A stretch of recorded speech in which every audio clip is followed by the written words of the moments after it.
avec cette crise aujourd'hui qui menace l'Europe et qui se traduit par la mise en place des réformes qu'il faut saluer parce que c'est indispensable. Je pense par exemple aux restrictions budgétaires, etc. Naturellement, ça a un impact aujourd'hui sur les pays africains.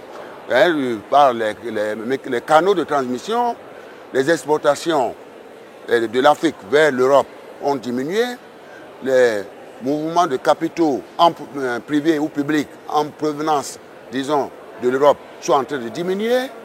Au même moment, je dis bien, au même moment, les économies des migrants en provenance de l'Europe vers l'Afrique sont en train de diminuer. Et au même moment, pendant qu'il y a cette tendance baissière, nous avons une tendance haussière, disons, j'allais dire, des ressources en provenance des pays émergents, notamment de la Chine, qui de plus en plus commencent à prendre de la place. Si le partenariat stratégique, il est sur les bases aujourd'hui, c'est-à-dire l'obligation qui vous est faite, à nous aussi par certains aspects, mais qui vous est faite, d'ouvrir en permanence vos frontières pour accepter une sorte de domination économique, pas seulement des pays, mais des forces économiques, c'est-à-dire des grandes multinationales mondiales, américaines, européennes, chinoises vraisemblablement, et que vous soyez privés de vos possibilités de développement endogène, comme vous dites,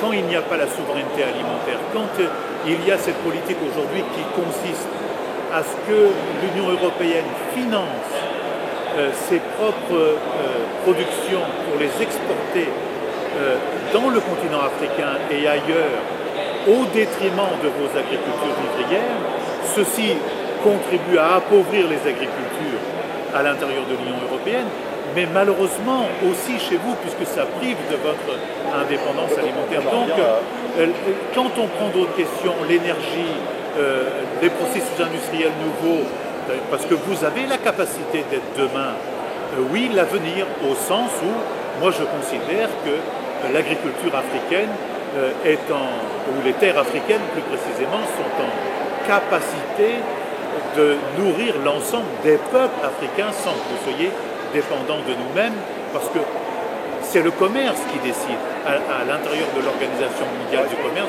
c'est le commerce qui décide et non pas le développement. Nous en sommes tellement conscients que nous voudrions progressivement inverser la tendance. On en est conscient. Je viens de dire que les réformes que nous sommes en train d'entreprendre aujourd'hui sur le continent africain, parce qu'il faut maintenant parler d'une nouvelle Afrique, la nouvelle Afrique, en termes de prise de conscience généralisée. Vous voyez, la preuve est que là où nous sommes, quel est le préalable pour aller à une croissance inclusive? Le préalable, on a mis l'accent, d'abord à notre niveau, l'unité du continent, la paix et la stabilité, Mais justement, nous ne voulons pas, nous voulons en sortir. Et la preuve, lorsque je viens de dire que lorsque on s'est rendu compte en réalité que cette crise qui affecte l'Europe nous frappe immédiatement, qu'est-ce qu'il nous faut? Il faut maintenant travailler très rapidement pour aller à la résolution, disons, des problèmes majeurs. La question de la stabilité, c'est indispensable pour que nous puissions poursuivre. Et pourquoi nous voulons trouver une solution à des foyers de tension. Deuxième démarche, lancer des programmes endogènes. La question de l'agriculture n'est plus négociable avec comme résultat, obligation de résultat, la sécurité alimentaire. Et sur ce plan, engager toutes les réformes en matière agricole. Les réformes foncières, la mécanisation, l'accès à l'eau, l'accès aux intrants, les marchés locaux, les pistes rurales, les routes, etc. Régler ces questions-là. Mais demandez-moi, quel est le taux de déclassement dans nos pays? Le Bénin, mon pays, grosso modo, doit recevoir, si je ferai de ma part, près de 380 millions d'euros. Si on y ajoute les appuis budgétaires et d'autres, on va jusqu'à 500 millions d'euros. Le taux de déclassement doit être certainement faible. Pourquoi? Parce qu'il y a les procédures d'accès européennes, ça c'est vrai. Il y a aussi les questions de gouvernance dans mon pays. Vous voyez? Donc, avec, pourquoi pas, et progresser vers ce que nous appelons maintenant l'économie verte. Donc, mention spéciale sur les infrastructures que nous devons mettre en place, l'énergie, l'eau, et la sécurité alimentaire. Donc toutes ces questions-là, nous voudrions les internaliser de nous-mêmes. Et de plus en plus, vous verrez que les conditionnalités qui sont posées, je suis parfaitement d'accord avec vous. La preuve est que le 10e Fed contient une enveloppe de près de 23-24 milliards d'euros. Donc nous sommes les premiers à dire, écoutez, nous, cette question de d'APE qui doit nous obliger à ouvrir nos frontières, donc à détruire à un moment donné nos entreprises, eh bien, nous devons réfléchir parce qu'aucune nation dans son histoire n'a renoncé au protectionnisme à un moment donné. Nous parlons de l'Europe.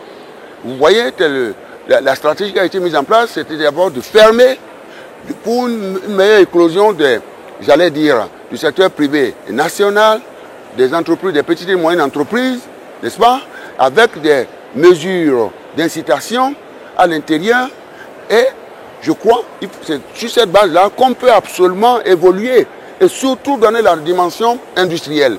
Transformer nos productions agricoles, les conserver, les transformer, et essayer d'identifier des industries adaptées, des technologies adaptées pour la promotion de ces petites et moyennes entreprises. Et ceci dans tous les secteurs, y compris même le secteur agricole. Nous sommes en train de dialoguer en ce moment. Nous sommes en partenariat stratégique. On est dans l'impasse, on peut le dire. Non, à mon avis, le dialogue se poursuit. Je vais par exemple voir le commissaire au développement. Probablement, c'est l'un des sujets à l'ordre du jour. Et donc, nous sommes, nous entretenons ce dialogue-là dans le cadre de ce partenariat. Le partenariat, nous sommes des partenaires d'égal à égal, un partenariat décomplexé, dépouillé de toute idée d'assistanat, c'est-à-dire préservant des avantages réciproques. Je crois que c'est les Chinois qui disent partenaire gagnant-gagnant. Et au même moment, nous leur disons de tout, il n'est pas question de transformer l'Afrique en un marché. Nous voulons être un pôle de croissance. L'argent que nous devrions mettre à partir de l'aide pour l'éducation des enfants, l'éducation des populations, pour la formation et la recherche est considérable. À ce moment-là, je prends votre terme, nous sommes condamnés à nous entendre et nous sortirions ensemble des difficultés. Je crois que moi je suis un de ceux qui, non pas que je récuse le fait que l'Europe se tourne vers l'Est, il ne faut pas croire ça, mais je suis pour que l'Europe se tourne beaucoup plus vers le Sud, mais dans le cadre d'une coopération équilibrée. Je crois que nous sommes en train de prendre des dispositions dans cette direction-là. Et c'est clair, c'est net, avec des acquis internes, mais de plus en plus, à mon avis, donner la priorité maintenant à nos ressources internes. Par des financements innovants, financer les partenariats publics-privés, essayer de mettre en place des infrastructures qui doivent relier nos économies, nos pays, et faire en sorte que l'Afrique puisse faire l'essentiel de ces transactions à l'intérieur. Écoutez, l'Afrique, telle que vous la connaissez, 10 fois l'Europe, je leur ai rappelé cela, 10 fois l'Inde, 4 fois les États-Unis, 4 fois le Brésil, 3 fois la Chine, un scandale géologique impressionnant qui a commencé par afficher déjà des taux de croissance de 5-6%, va continuer en 2050. En 2050, imaginez-vous, le Nigeria sera la 7e puissance doit remettre en cause, l'ordre des puissances sera remise en cause. Il faut vous attendre à cela. Pourquoi? Parce qu'il y a une prise de conscience généralisée qui veut qu'aujourd'hui, nous puissions définir les règles du jeu, une sorte de cadre, un cadre légal, fiscal, juridique, judiciaire, qui préserve les intérêts de chacune de nos nations, qui préserve les intérêts de ses partenaires privés. Et ceci est vrai du côté de l'aide publique au développement. Nous voudrions en réalité que tout ce qui a été arrêté du point de vue des objectifs du millénaire, à mon avis, nous sommes partis d'une situation où nous avons été perdants pour tenir compte de l'histoire, tout le monde le reconnaît, je ne vais pas rappeler cela, et que absolument, on s'est retrouvé en disant à Monterrey, ils nous ont dit, nous sommes prêts à prendre des engagements pour améliorer les objectifs du millénaire. Et j'ai constaté que ces engagements n'ont pas été atteints. Ils sont disposés à ce que nous ratifions notre partenariat et nous avons foi en ce partenariat stratégique et nous irons, à mon avis, vers une situation où ce partenariat conduira, à mon avis, à une situation de partenaire gagnant-gagnant donc avec des intérêts avantageux réciproques.